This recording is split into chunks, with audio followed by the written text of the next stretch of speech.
US markets edge higher in overnight trading ahead of the end of quarter tonight. Of course, for Asia Pacific markets, that end of quarter will come today.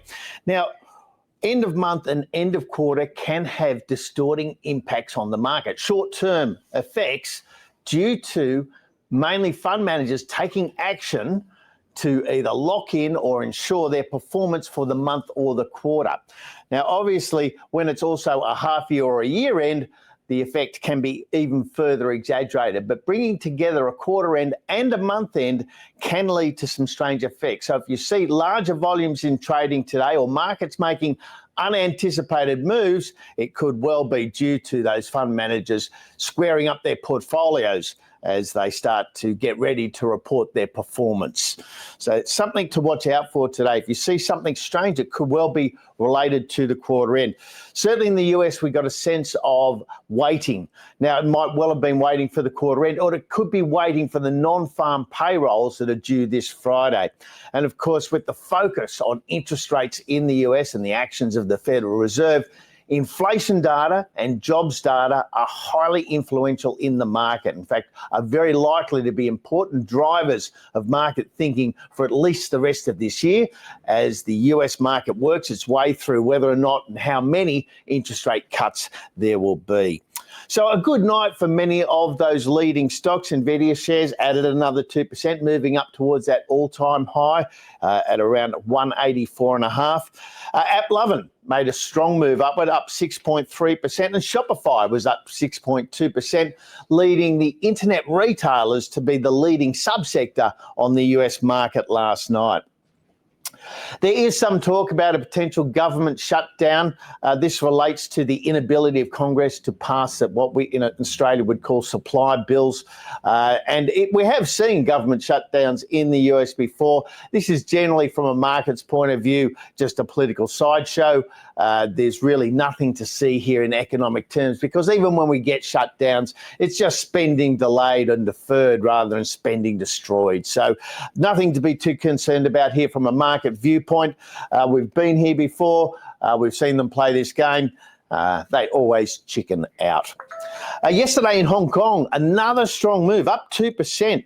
And once again, possibly affected by quarter end, but also potentially affected by the fact that China mainland goes on holiday after today for a full week. So from tomorrow until the following Wednesday, holidays on the Chinese mainland, meaning that a lot of focus will be taken off the market action and volumes are likely to be very light, even though Hong Kong will remain trading throughout the period.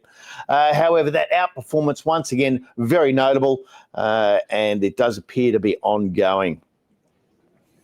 We've had a real charge higher in Australia over the first 9 months of this year in defence stocks.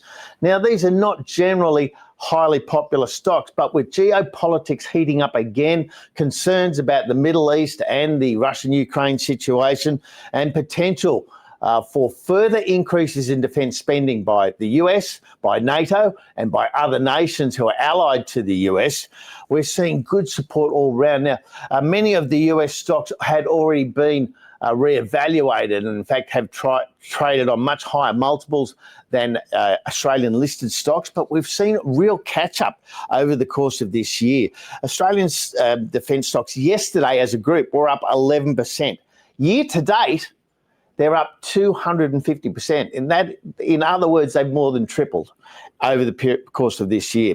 And some of the best performers are up 600% year to date. Some investors have termed this Khaki fever. The focus, however, for most of this investment in Australian defence stocks is on drones. And it relates to the boosting of NATO budgets. Now, we saw Drone Shield, for example, the other week move up very strongly after announcing a new defence contract in Europe. And it does look like more European nations will be turning to allied nations for supplies. The MSCI World Defence Index is up 51% year to date. But as you just heard, Australian defence stocks are outperforming that. So we've got a global trend picking up and being exaggerated in Australian stocks by a previous undervaluation. Still worth a look. Yesterday, Orbital in this sector up 11%. It's up 88% year to date. Now, the market cap is only 44 million, but Orbital makes drone engines, and it's seen most of the gains we just mentioned in August. It has a US presence and it appears increasing demand for their drone engines. Moving away from the defence stocks, we're looking at Carnival. Now, Carnival reported yesterday, and it was a very strong report. However, its shares fell 4%. And one of the main reasons was that it announced it was going to spend $1.3 billion redeeming its convertible bonds. And as part of that spend, it might be issuing shares. So that dilution appeared to overshadow what was a very good operating result, in my opinion. It's up 92% from the April low. So let's face it, we have already seen some very strong gains, and perhaps the selling that we saw last night was a case of selling the fact after buying the rumour. But nonetheless, Carnival really raised the bar with that result delivery last night. And although the stock has moved strongly higher this year, it is still less than half of its all-time highs from 2018.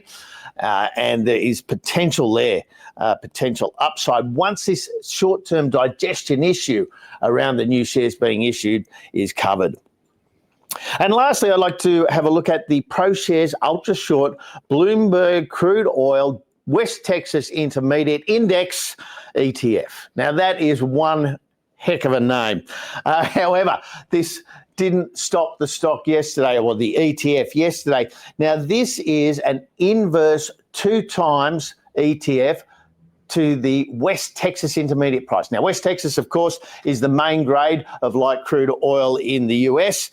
Brent is the European equivalent, and Tapis is the Asian equivalent. These 3 light crudes dominate the world. They are the benchmarks in each of their respective regions, and West Texas is the driver and the key contract in US oil markets.